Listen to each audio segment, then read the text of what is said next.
Now listen here, folks. When you hear the name Richard Nixon, you might think of China, Watergate, or a man who climbed to the top and fell hard. He was our 37th president, a story full of big wins and even bigger losses. Nixon's life is a lesson in power, ambition, and what happens when things go wrong. We're going to walk through his life step by step to understand the man behind the name. This won't be a boring history lecture. We'll break it down plain and simple. From humble beginnings in California to the White House, Nixon's journey shows how far you can go and how far you can fall. His story is a complicated puzzle. Triumph, strategy, scandal. You can't just look at one piece and think you know the whole picture.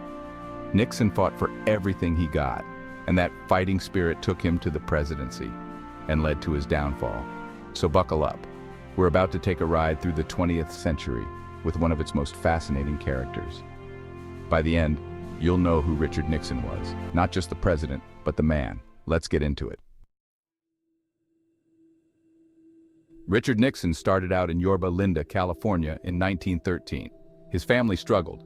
His father ran a small store, his mother was a devout Quaker, and he lost 2 brothers to illness. That hardship built toughness in him. Nixon was a serious, smart kid, a champion debater who hit the books while others played. He graduated from Whittier College, then earned a scholarship to Duke Law. Coming from nothing, that drive set him apart. After law school, he returned to California, met Pat Ryan, and married her after a long courtship. But Nixon wanted more than small-town life. He had ambition for something bigger. These early years shaped him. The hard times made him a fighter, and his academic success showed he could compete with the best. Ambition pushed him toward politics and power. He learned resilience, pushing through tough times. Every struggle and triumph was preparing him for a bigger stage. Nixon's foundation was set tough, smart, and hungry for more.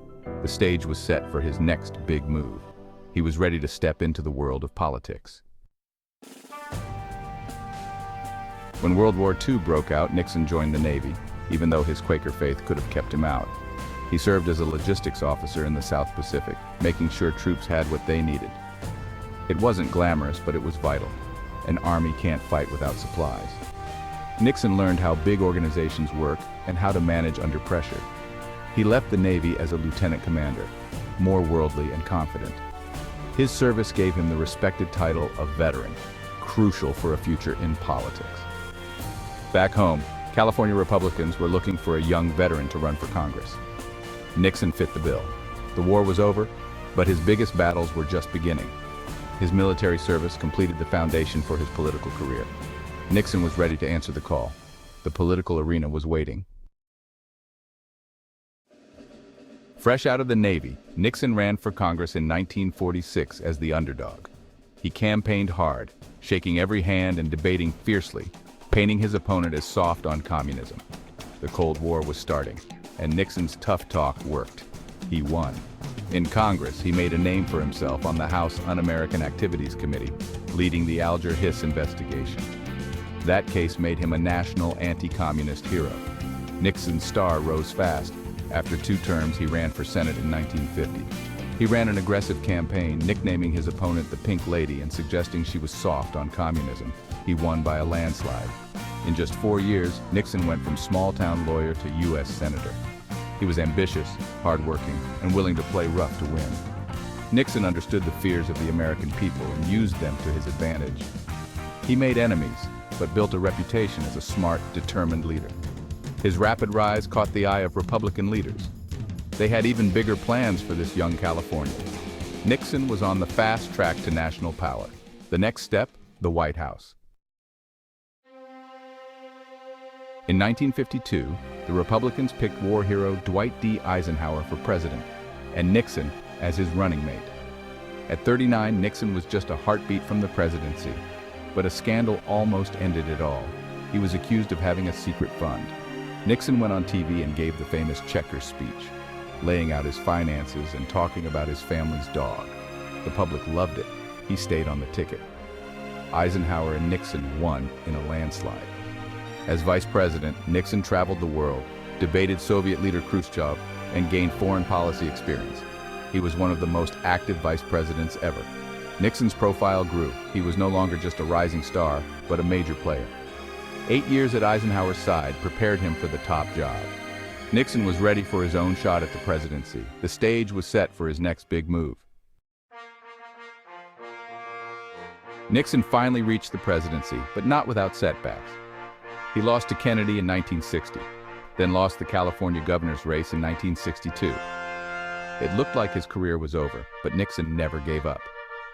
In 1968, with the country in chaos over Vietnam and protests, Nixon returned, promising law and order and peace with honor.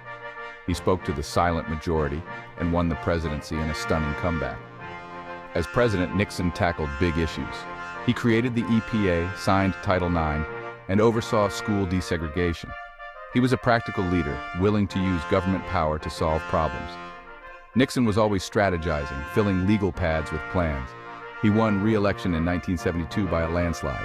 It seemed he'd finally reached the pinnacle of success, but a dark cloud was gathering, a scandal that would undo it all. Nixon's first term was full of bold actions at home and abroad. He was deeply concerned with his place in history. Nixon worked tirelessly, often alone. His presidency was complex, just like the man himself, but trouble was brewing. The Watergate scandal was about to explode. Nixon's legacy was on the line. Nixon's biggest mark was in foreign policy. With Henry Kissinger, he aimed to ease Cold War tensions, détente. His boldest move, visiting China in 1972, opening relations after decades of silence. The world watched as Nixon met Mao Zedong and walked the Great Wall. This trip changed global politics, opening doors for trade and diplomacy. Nixon also became the first U.S. president to visit Moscow, signing the SALT-on Treaty with the Soviets to limit nuclear arms. These moves pulled the world back from the brink of nuclear war. Nixon's foreign policy reshaped the Cold War landscape.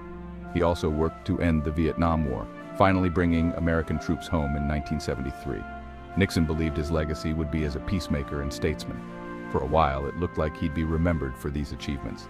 His diplomacy is still studied today. Nixon's world stage triumphs were undeniable. But at home, trouble was brewing. Watergate was about to overshadow it all. Just as Nixon celebrated his greatest triumphs, Watergate began. In 1972, men tied to his re-election campaign broke into the Democratic headquarters. At first, it seemed minor, but 2 reporters kept digging. They uncovered a web of illegal activity, secret funds, enemies lists, and abuse of government power. The big question, what did Nixon know, and when? Televised hearings gripped the nation. The turning point came with secret White House tapes. Nixon refused to release them, but the Supreme Court ordered him to. The smoking gun tape revealed Nixon's involvement in the cover-up. Support in Congress vanished. Facing certain impeachment, Nixon resigned on August 9, 1974. He became the first U.S. president to resign. His downfall was complete. After leaving the White House, Nixon returned to California in disgrace. President Ford pardoned him, sparing him from trial, a move meant to help the country heal, but controversial. Nixon lived with the shadow of Watergate, a political outcast for years. But he slowly rebuilt his reputation, writing books and advising future presidents. He became an elder statesman on foreign policy, though the stain of resignation never faded. Nixon died in 1994 at 81. Presidents from both parties attended his funeral. They praised his knowledge and achievements, but acknowledged his flaws. Nixon's life forces us to ask, can great achievements outweigh terrible mistakes? His legacy is one of the most complicated in American history. Nixon was a brilliant strategist and a tragic figure. His story is a reminder that the line between triumph and disaster is razor thin. We're still talking about him, and still learning from his story. If you enjoyed this trip through history, hit subscribe for more stories like this.